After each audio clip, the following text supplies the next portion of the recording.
What if your life was worth less than your dead body? In 1828, that terrifying question became reality on Edinburgh's streets. Edinburgh was celebrated as Europe's medical capital, attracting ambitious students eager to study anatomy and push the boundaries of scientific knowledge. Behind that respected reputation, however, a disturbing secret quietly fueled medical education, hidden from nearly everyone living inside the growing city. Healthy people began disappearing without explanation. Families searched desperately, yet no bodies were recovered, leaving fear and unanswered questions everywhere. These victims weren't buried in churchyards or forgotten beneath lonely fields. Instead, their bodies entered a hidden marketplace driven by profit. Someone was delivering remarkably fresh corpses to respected anatomy schools, where students unknowingly studied people who had recently been alive. The truth would expose two ordinary men whose greed transformed a medical shortage into one of Britain's most shocking murder cases. Their names were William Burke and William Hare, and together they discovered that death could become an extraordinarily profitable business. To understand their crimes, we must first understand Edinburgh's growing obsession with medical science during the early 19th century. Anatomy schools desperately needed human bodies, yet British law allowed only executed criminals to be legally dissected by medical students. Executions became less common, while medical schools expanded rapidly, creating a dangerous gap between legal supply and overwhelming educational demand.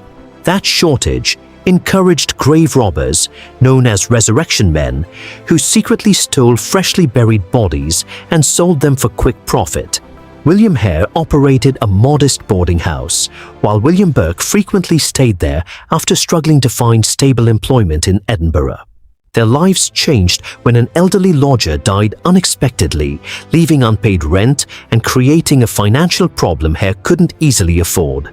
Rather than arranging a proper burial, Burke and Hare secretly sold the man's body, discovering a fortune hidden behind death itself. The sale brought easy money with almost no risk, leaving both men convinced they had discovered an opportunity too valuable to ignore. They waited for another natural death, hoping fortune would strike again. Days passed, but no new bodies became available for sale. Instead of waiting longer, they made a decision that crossed every moral boundary. If no one died naturally, they would kill. Their first victim was Joseph, a sick lodger staying at Hare's boarding house, already weakened by illness and completely defenseless. They encouraged him to drink heavily before suffocating him together, leaving almost no visible injuries that might raise immediate suspicion. The body was delivered to Dr. Robert Knox, one of Edinburgh's most respected anatomists, who paid generously without asking difficult questions. That successful transaction erased any hesitation they once felt. Murder had become easier, more profitable, and frighteningly routine within just days. They began targeting people living on society's margins, believing their disappearances would attract little attention from families or local authorities. Elderly women, homeless men, travelers, and vulnerable individuals became victims, each life ending for nothing more than another payment from anatomy schools.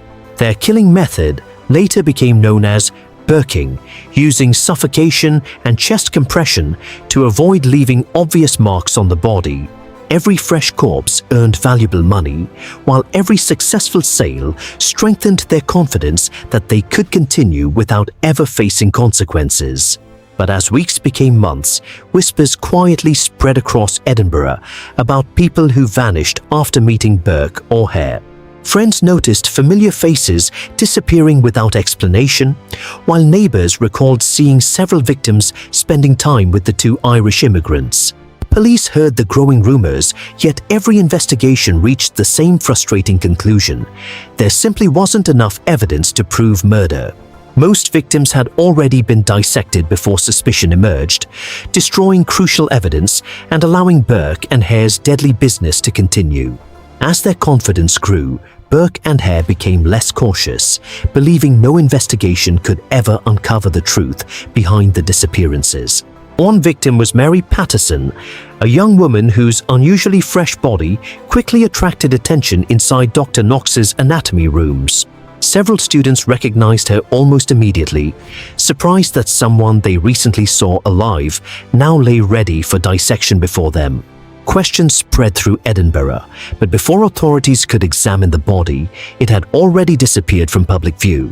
Another victim, James Wilson, known locally as Daft Jamie, was instantly recognizable because many residents knew him by sight. Medical students identified Wilson's body despite attempts to conceal his identity, raising even greater suspicion surrounding Knox's growing collection of cadavers. Once again, the body vanished before officials could investigate properly, leaving behind rumors instead of the evidence investigators desperately needed. Burke and Hare escaped another close call, convincing themselves they remained untouchable despite growing fear and suspicion throughout the city. But every successful escape encouraged greater recklessness, making mistakes increasingly likely as their murder spree continued without interruption. In late 1828, an Irish woman named Margaret Docherty accepted lodging inside Burke's home, unaware she had become their next target. Concerned about witnesses, Burke persuaded several tenants to spend the evening elsewhere, while he and Hare remained alone with Margaret. They murdered her using the same suffocation method, then hid her body beneath a bed until it could be quietly delivered. Their plan collapsed when two tenants returned unexpectedly, immediately noticing Burke's nervous behavior and the unusual atmosphere inside the boarding house. Suspicion overcame fear, and the tenants searched the room, discovering Margaret Docherty's body hidden beneath the bed coverings.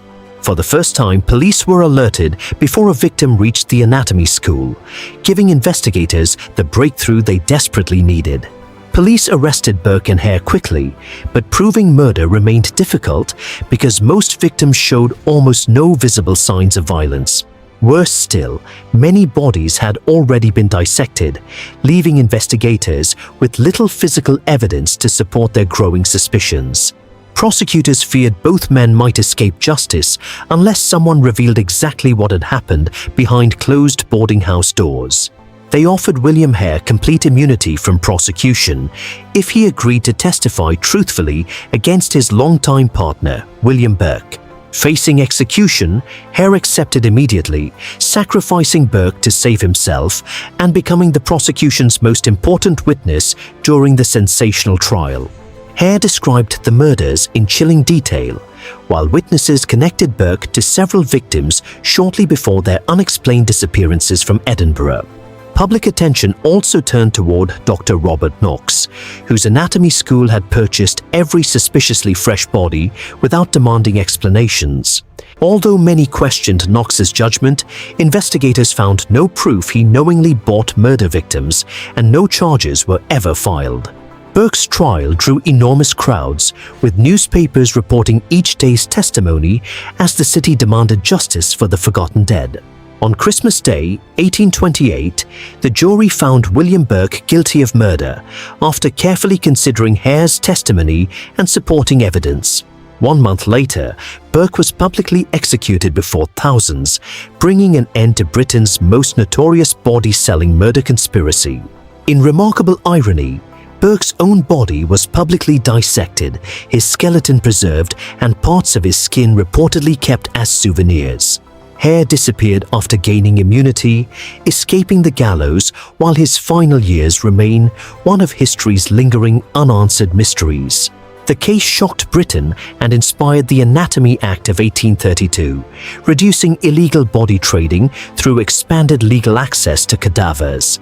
Nearly 2 centuries later, Burke and Hare remind us that unchecked greed can corrupt science itself.